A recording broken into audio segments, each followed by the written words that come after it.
Aku sedih loh kalau ngomong aku bercerai. Karena jujur loh, gue tuh belum siap sebenarnya untuk menjadi seorang single. Karena kenapa? Kayaknya jauh banget dari mimpi saya. Mimpi saya tuh pengen jadi perempuan yang seorang dokter, rumah tangganya baik, punya anak. Saya pulang praktek, saya kerja, saya masak gitu. Pengennya gitu. Hey kawan, apa kabar? Kembali lagi bersama Nira dan Moti. Kesepian kalian, obrolin aja.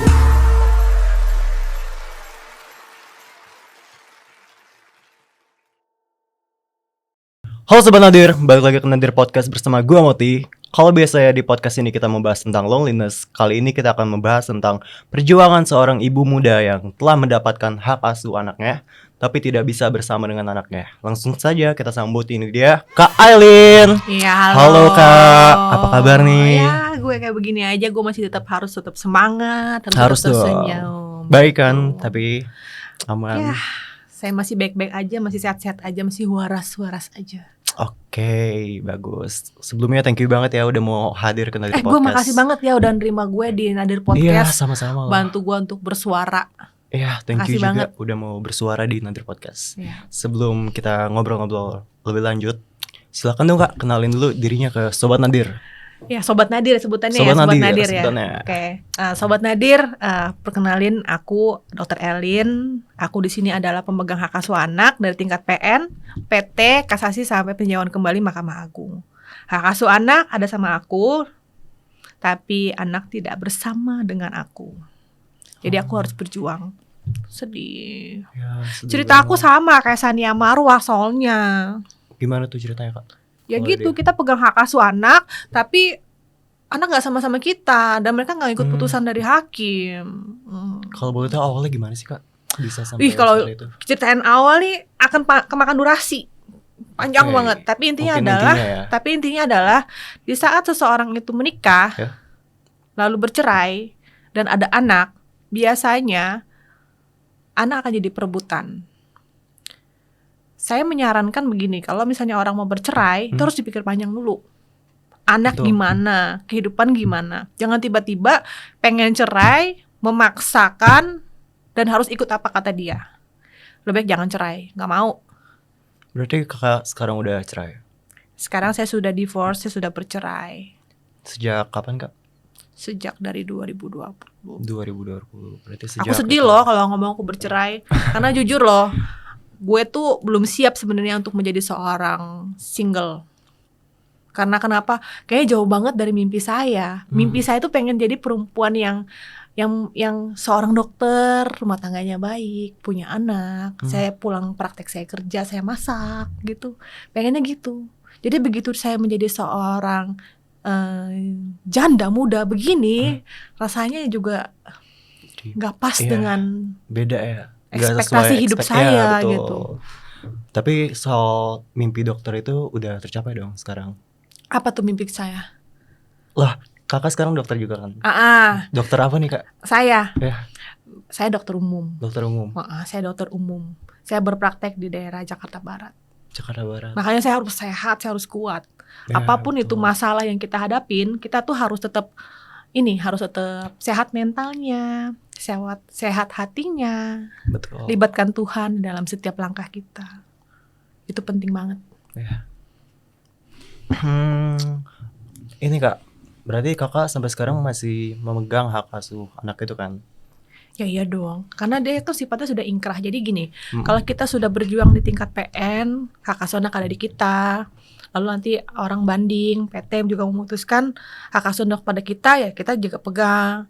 Nanti kasasi, kita pegang lagi hak asuh anak sudah ditetapkan sama hakim. Artinya itu namanya berkekuatan hukum tetap. Itu istilah hukum ya. Berkekuatan hukum tetap itu artinya selamanya hak anak itu sama dia, si pemegang hak asuh anak, dan itu Oke. tidak bisa diganggu-gugat. Apa aja yang udah Kakak lakuin gitu buat memperjuangkan anaknya balik ke Kakak lagi gitu? Sebenarnya gini ya, Dek. Gue panggil lo Dek ya, karena lo Oke. pasti lebih muda daripada gue. Sebenarnya kalau apa yang saya perjuangkan, anak ini sebenarnya bukan barang rebutan. Betul. Ya, Oke ya, setuju sama gue ya, Sobat Setuju Nadir. Anak bukan barang rebutan. Anak ini adalah manusia yang harus diasuh oleh ayah dan ibunya. Jadi jangan pernah jadikan anak itu sebagai objek rebutan. Jadi walaupun misalnya kayak gue nih megang hak asuh anak, ya gue harus mempertemukan anak dengan ayahnya. Atau enggak Ya. tidurlah di rumah. Ya kan, sebagai orang yang masih waras, saya berpikir nih. Jadi jangan kita tuh mengandalkan egoisnya kita memisahkan salah satu pihak orang tua dengan anak. Entah dia itu pemegang atau bukan pemegang. Ngerti yang maksud gue ya? Itu. Nah, usaha apa yang saya lakukan? Yang pertama adalah yang paling besar persenannya adalah berdoa. Gue berdoa. Itu. Berdoa terus. Berdoa terus. Walaupun gue gak bisa menyentuh anak gue, tapi gue percaya kuasa Tuhan itu jauh lebih besar. Ya.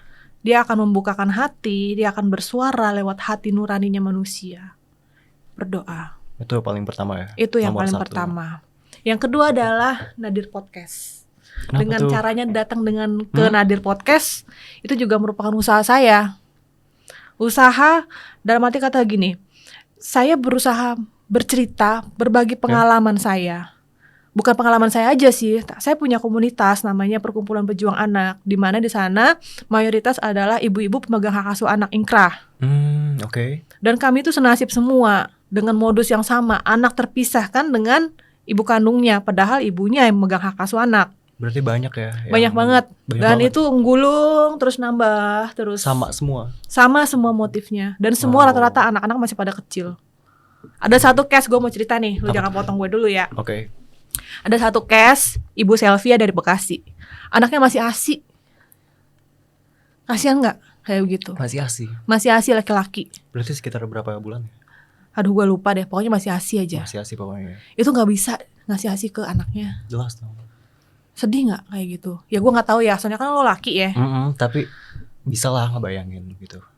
Nah jadi hal itulah yang benar-benar. Terus ada lagi kasus satu dari Jakarta, DKI Jakarta, namanya Bu Angel. Oh, iya. Ya itu cukup viral dan itu teman saya juga di dalam satu perkumpulan dan kami saling menguatkan. Bu Angel juga sama kasusnya. Di saat dia lengah, anak gak bersama dengan dia, juga gak hilang gitu aja. Sama kan? Iya. Gue berharap banget lewat Nadir Podcast, pemerintah itu bisa mendengar semua jeritan ibu-ibu pemegang hak asuh anak inkrah. Apa sudah sempat lapor ke pemerintah, ke polisian gitu-gitu Kak? Semua kami udah lakukan, Mas. Udah semua. Ya, kami mencoba lapor ke polisi. Cuma ya, proses di kepolisian itu kan tidak bisa cepat ya. Jadi memang butuh waktu. Ada yang bikin LP dari 2020. Angelia Susanto dari 2020 loh. Oke. Saya mencari keadilan tentang kasus dugaan pengeroyokan ancaman 5 tahun dari 2022. Sampai sekarang tersangka juga gak ditahan. Gak Udah ditangkap. 2 tahun ya. Gimana cari keadilan? Perempuan susah banget loh cari keadilan. Susah itu ya. Susah banget perempuan mencari keadilan. Lu tahu nggak kenapa perempuan susah banget cari keadilan? Kenapa? Perempuan itu erat banget kaitannya dengan namanya ibu-ibu rumah tangga. Jadi begitu kita berhadapan dengan orang ditanyain, Bu kerjanya apa? Ibu rumah tangga.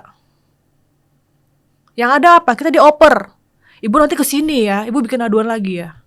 Hello. Ya udah, gue nggak mau bilang lagi deh ibu rumah tangga. Gue bilang gue pengusaha. Akan berubah stigmasinya. Dan itu berubah. Dan itu berubah. Sejauh apa tuh perubahannya? Perbedaannya? Pasti ada ada perbedaan ya. Di saat kita itu menggambarkan seorang ibu yang powerful dengan ibu yang cuma ibu rumah tangga. Dan itu cukup melemahkan mental kita juga gitu loh. Terutama untuk si ibu ya. Misalnya ibu benar-benar yang ibu rumah tangga gitu. Mereka nggak punya uang. Mereka takut untuk bersuara. Oke. Mereka jadinya pasrah gitu dengan keadaannya. Ada satu ibu yang berada di pulau, di satu pulau terpencil gitu, susah dia untuk cari keadilan. Wah, jadi dia lebih gitu. menutup mulutnya, nerima keadaan. Tapi ya akhirnya nangis aja, bawaannya nangis, akhirnya kena mental ya kalau saya bilang ya kayak gitu.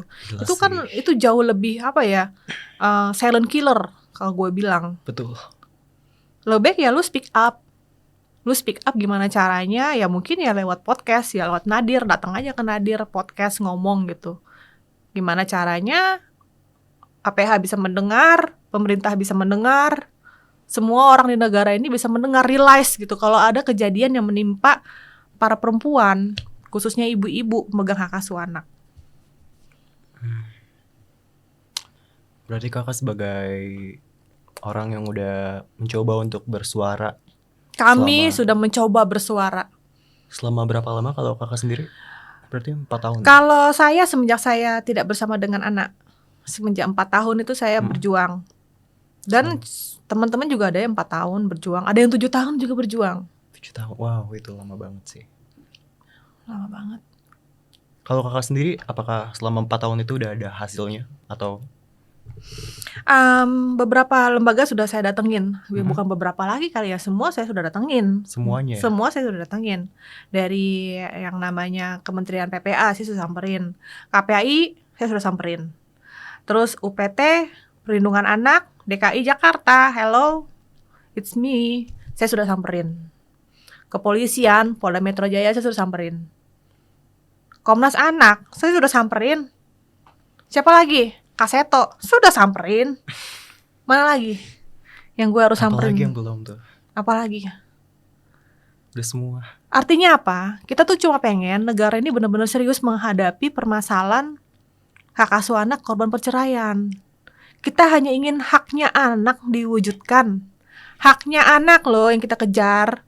Anak kan gak bisa bersuara, yang waras lah yang bersuara. Ya kita ibu-ibu ini yang bersuara dong. Betul, gak mungkin bisa anak bersuara. Oke, jadi gimana dong caranya? Sementara kasusnya perempuan ini susah ya mendapat atensi. Harus viral dulu. Tahu kasus Vina Cirebon kan? Nggak, Harus viral kan? harus. Apakah kita juga harus seperti itu? Kalau nggak viral nggak mungkin dapat atensi. No viral, no justice. Gimana dong? Nanti kalau udah berani speak up, dipanggil polisi. Gimana dong? Kalau menurut kakak sendiri, apa sih yang membuat perempuan terutama susah buat bersuara gitu? Yang ngebungkam perempuan, yang tadi gua bilang, perempuan itu taunya cuma dapur. Taunya cuma cobek, terasi, sama kompor. Kebanyakannya begitu ya. Beda sama perempuan-perempuan yang di ibu kota.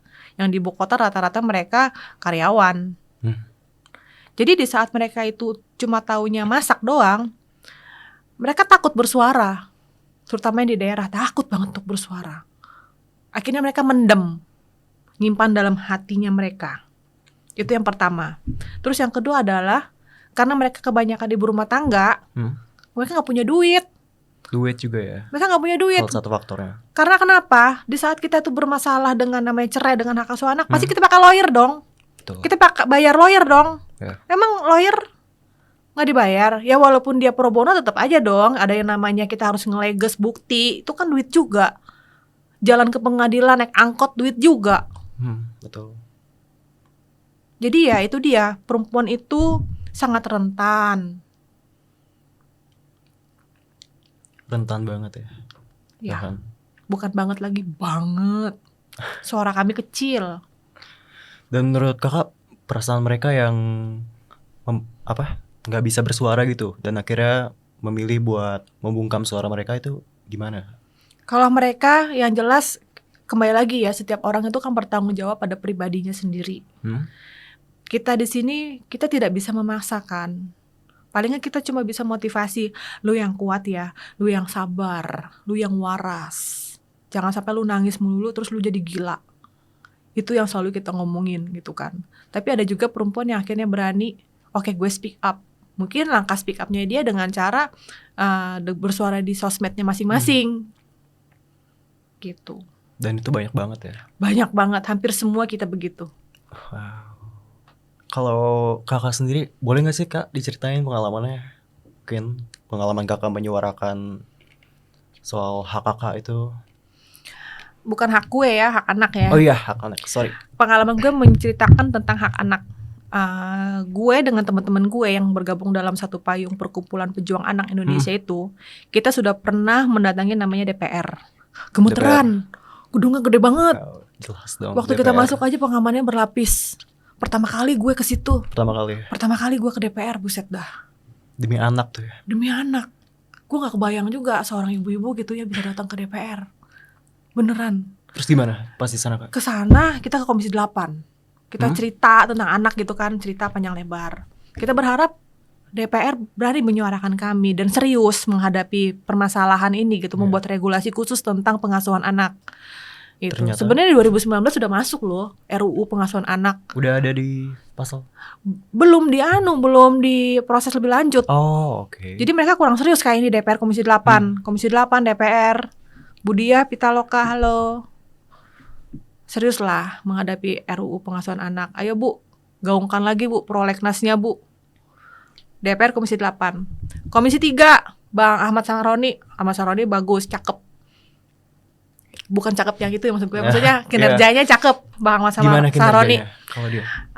Kita kirim surat ke Pak Ahmad. Oh, surat. Iya, kami kirim surat ke Pak Ahmad Sahroni, ditanggepin. Nggak selang sampai 1 bulan, kami langsung audiensi dengan beliau. Dia bukakan pintu selebar-lebarnya. Pak Ahmad Sahroni, terima kasih banyak. Ya cuma ya kita memang butuh peran beliau di situ, jangan sampai nanti pergeserannya beliau nih berpengaruh juga buat bagaimana kami berjuang gitu kan. Gitu. Tapi Kakak sempat kesal juga gak sih sama apa ya, hukum yang seperti itu di negara ini? Nah itu dia tuh gue pengen ngomong, tapi sebenarnya Gimana ya tuh, mau Kak? nggak mau gue harus ngomong juga ya. Kalau gue ngomong kesel, sebenarnya bukan gue doang yang kesel, teman-teman pun juga Banyak ya. kesel gitu kan. Karena kenapa? Ada kita itu kan kebanyakan anak yang diambil ya, anak yang diambil tanpa sepengetahuan kita gitu kan. Kita mencoba melapor gitu ke polisi. Ya ada yang diproses, ada yang enggak. Ada juga yang LP-nya ditolak gitu kan. Tapi yang jelas di saat kita berurusan dengan kantor polisi itu tuh susah. Susahnya karena kenapa? Kan butuh waktu yang panjang. Contoh nih ya, contoh nih. Gue langsung sebut aja. Polda Metro Jaya, mohon maaf ya sebelumnya ya. Kasusnya Angelia Susanto. Dia bikin LP 2020. Tapi belum ada juga titik terangnya. Sampai sekarang ya? Sampai sekarang. Tahun berapa sekarang, Bro? 2024. 2024. Gue bikin laporan di polisi 2022. Kasusnya bukan anak, bukan. Kasusnya pengeroyokan. Itu pengeroyokan apa Kak? Kalau Pengeroyokan tahu. saya, saat saya nggak sengaja ketemu sama anak, saya dikeroyok. Oh, oke. Kepala dipegang, tangan, kaki dipegang. Jadi itu tuh udah Divisum. kasus yang berbeda lagi ya? Kasus yang berbeda, bukan anak ya. Bukan anak loh ya. Itu pun dari 2022 sampai sekarang sudah penetapan tersangka, tapi tersangkanya tidak ditahan. Keliaran bebas, malah pakai pengawal oknum polisi. Karena Tersangkanya. Ya mana gue tahu kenapa dia nggak ditahan. nggak ada kejelasan sama Nggak sekali. ada, nggak ditahan dia. Berkeliaran bebas aja. Di mana keadilannya untuk kami pemegang hak asuh anak? Kami udah pegang hak asuh anak, kami nggak dapat anak. Kami lapor polisi, proses juga pelan. Harus gimana dong? Pak Kapolri, boleh nggak saya ngomong? Boleh? Yang terhormat Pak Kapolri, di sini saya Aileen. Saya mewakili perempuan yang juga berjuang seperti saya, pemegang hak asuh anak.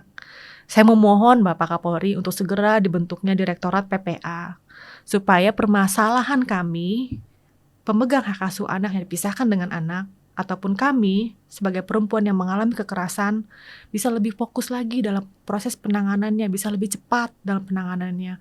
Nggak usah viral, Pak. Jangan memaksa kami untuk berbuat viral, memaksa kami untuk speak up. Takut juga kita kalau ngomong-ngomong speak up ini sebenarnya. Takut loh, Mas. Mas juga takut juga kan sebagai hostnya. Takut juga kan. Nah makanya kita mau gimana gitu loh. Ya kita emang harus ada keadilan. Gitu. Mohon ya Pak Kapolri, berikan kami keadilan lewat Direktorat PPA. Itu salah satu harapan Kak Elin Harapan ya? kita Apakah semua, ada lagi? harapan kami semua para perempuan. Kami ingin percepatan Direktorat PPA, Pak. Itu ya. Kak, kalau boleh tahu, kenapa sih kakak kan udah cerai nih sama suami kakak, tapi masih memperjuangkan hak anak kakak? Kan anaknya udah sama suami kakak juga. Jadi gini, anak itu, Ya. kalau menurut Undang-Undang Perlindungan Anak ya, anak itu kan hasil dari pernikahan, baik itu suami ataupun istri. Walaupun mereka itu sudah bercerai, seharusnya ya anak itu diasuh bersama gitu loh. Jangan pernah menjadikan anak itu, ini dicatat ya, ini penting banget nih. Jangan pernah menjadikan anak sebagai objek dari rebutan anak. Itu nggak bagus. Bercerai aja antara papanya sama mamanya, bercerai aja. Banyak kok contoh yang bagus-bagus kayak Gisel sama Gading. Proses perceraiannya bagus kan, mengasuh anak pun juga oke gitu loh. Kenapa kita harus merebutkan anak? Anak itu kan dikasih Tuhan, yang mesti kita jaga, kita rawat, kita kasihi, kita gedein dia sampai gede, sampai jadi orang sukses. Kita pengennya gitu. Nah dengan adanya, ya tadi kan lo tanya tuh, karena kan anaknya diasuh juga sama papahnya. Memang diasuh sama papanya. Tapi ingat, anak itu punya haknya. Hak untuk apa tuh Kak? Sama ibunya juga. Sama ibunya juga. Betul. Jangan meyatimkan anak. Walaupun sudah bercerai Iya. orang tuanya. Dengan memisahkan dengan ibu atau tidak mempertemukan dengan ibu atau menghilangkan ibunya, itu sama aja ngebikin anak itu menjadi kayak anak yatim. Gak punya ibu. Padahal ibunya masih hidup loh. Coba pikir deh. Kayak anak yatim gak tuh anak jadinya? Betul sih.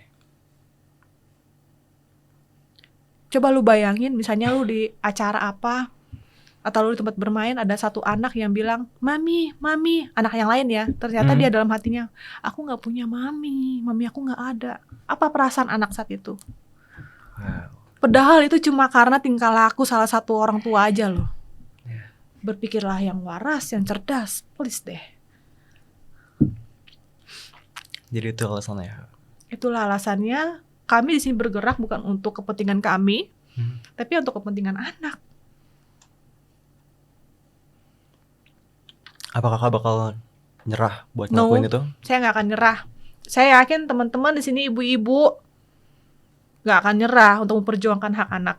Kita akan fight terus. Anak kami memang diambil, tapi tetap aja kami punya pangkat sebagai seorang ibu. Sampai kami mati, tetap pangkat kami adalah ibu. Kami adalah ibu yang berjuang. Kami nggak apa-apa deh, ibarat kata nggak makan beras nggak apa-apa. Yang penting anak makan beras. Makan nasi ya, makan beras sih, gimana sih? Makan nasi. Ya kan? Pokoknya demi anak. Mama masih ada? Masih, tapi enggak sama kau. Enggak sama kamu. Come on lah, kalau misalnya ada saat, ada momen bisa ketemu dengan mama. Amin. Ketemu mama. Karena tidak ada manusia di dunia ini yang tidak dilahirkan oleh rahim seorang ibu. Betul. Lahir dari mana? Lahir dari mana? Dari langit. Kan enggak, semua kita manusia di dunia ini keluar dari rahim seorang ibu. Betul. Itu kodrat kami sebagai perempuan, melindungi, merawat anak. Yang waras ya, ibu yang waras gitu ya. Ya. Harapan Kakak buat kedepannya, atau langkah Kakak untuk kedepannya sekarang ini apa nih yang mau Kakak lakuin lagi? Kalau harapan saya dengan komunitas, saya nggak mau berdiri sendiri. Karena kita memang harus mendobrak negara. Harapan kami adalah Pak Presiden, halo Pak Presiden yang saat ini, Pak Jokowi, nanti sebentar lagi dilantik Pak Prabowo. Bapak, kami memohon, saya mewakili teman-teman deh, memohon agar segera ada tindak lanjut tegas terhadap orang-orang yang memisahkan anak dari ibunya. Ini gak lumrah Pak terjadi di negara kita. Negara kita ini punya tata krama, punya norma hukum. Berkacalah dengan negara-negara tetangga di sebelah sana. Mereka ada punya kepastian hukumnya terhadap orang yang udah pemegang hak asuh gitu loh. Kami udah pegang hak asuh anak Pak, tapi kami gak bersama dengan anak kami. Bantu kami Pak. Gimana caranya ada ketegasan hukum di situ. Udah. Oke. Kalau langkah yang akan Kakak lakuin buat kedepannya sekarang ini nih? Langkah kedepannya adalah yang pertama, pasti kita akan pasti kita akan minta tolong kepada podcast ya, kayak Nadir Podcast, tempat kita bersuara gitu kan. Ya. Ini salah satu mendukung kami gitu kan untuk bersuara, biar kami didengar, suara kami didengar gitu. Terus yang kedua adalah langkah yang selanjutnya, kami pengen banget ketemu sama Pak Presiden. Ibu-ibu pengen Pak ketemu sama Presiden, pengen ngobrol sama Bapak, ngasih tahu sama Bapak kejadian di lapangan tuh seperti ini. Kami pegang hak asuh anak tuh nggak bersama dengan anak kami. Kami minta peran negara Pak, gimana caranya? Kita pengen itu. Karena memang sebesar itu masalahnya Itu sebetulnya. besar. Tapi dianggap sepele. Ya kita nggak tahu ya dianggap sepele atau gimana. Apa Presiden tahu apa enggak gitu loh. Apakah Kementerian PPA memberi laporan ke Presiden tentang anak-anak korban perceraian? Ini memang masalah keluarga, memang. Betul. Tapi di balik itu semua ada unsur-unsur pidana di dalamnya. Ya, Ada yang namanya menghilangkan identitas anak, ada yang namanya KDRT, psikis, fisik, macem-macem. banyak ya. Banyak banget. Bahkan yang tadinya nggak tahu sampai jadi pelajarin semua itu ya, Kakak. Ya, konteks saya sebagai dokter ya, yang saya harus perdalam adalah bagaimana saya mencari perempuan yang sehat mentalnya, gitu kan. Gimana caranya saya harus tetap bisa berkarir sebagai seorang dokter. Jadi apapun itu masalahnya ya tetap harus kuat. Oke, semoga tercapai ya semua harapan Kakak itu. Semoga Amin. cepat terwujud. Oke, Kak, tadi kan kita udah cerita soal ya masalah-masalah Kakak dan orang-orang yang senasib sama Kakak. Sekarang aku mau nanya ini dong, Kak. Ada nggak sih momen paling bahagia di hidup Kakak yang paling teringat gitu? Saya ini susah punya anak, Mas. Susah punya Oke. anak dan bertahun-tahun menunggu kehadiran seorang anak. Saya udah program bayi tabung. Bayi tabung. Dan itu gagal. Tiba-tiba lahirlah si Thalia, anakku. Oh, lahirnya bukan karena bayi tabung? Bukan, itu anugerah aja yang Tuhan kasih. Di saat itu Wow. Thalia keluar dari rahim saya, disitulah titik kebahagiaan saya. Saya berhasil menjadi seorang ibu. Itu mujizat Tuhan. Ya. Makanya aku bilang, karena itu adalah hadiah dari Tuhan, ya kita harus jaga. Jangan jadikan dia menjadi objek perceraian. Oke. Positive quotes buat Sobat Nadir dong. Oh, Boleh dari yang tadi Kakak udah ceritain, atau mungkin ada lagi yang lain.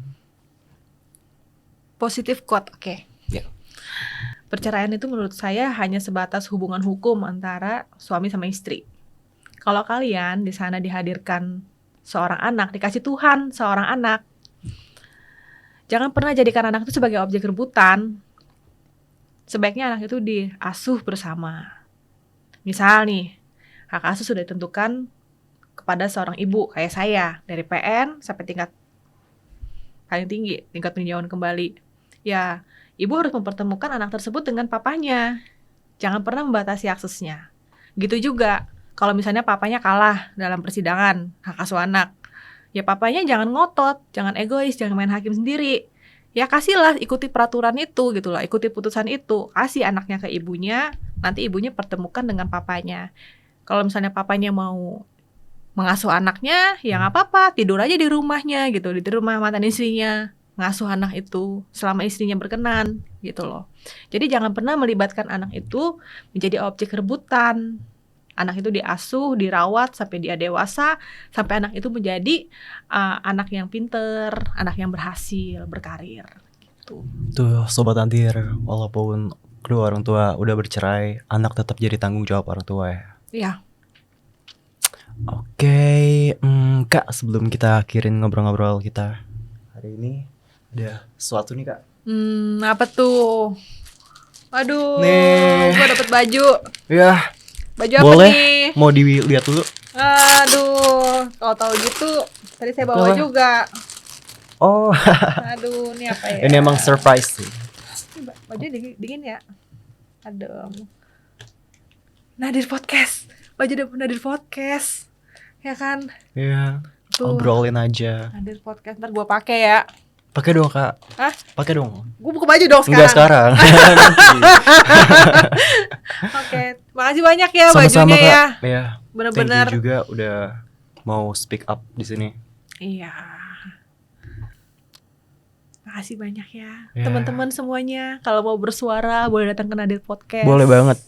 Ya. Bisa Kita DM bersuara. aja langsung atau komen di bawah. Oke, kita foto dulu, Kak, Oke. sebelum closing.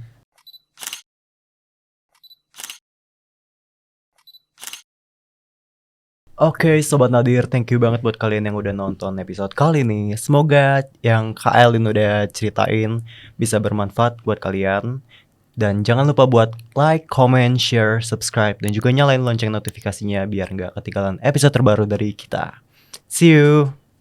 Bye. Hey kawan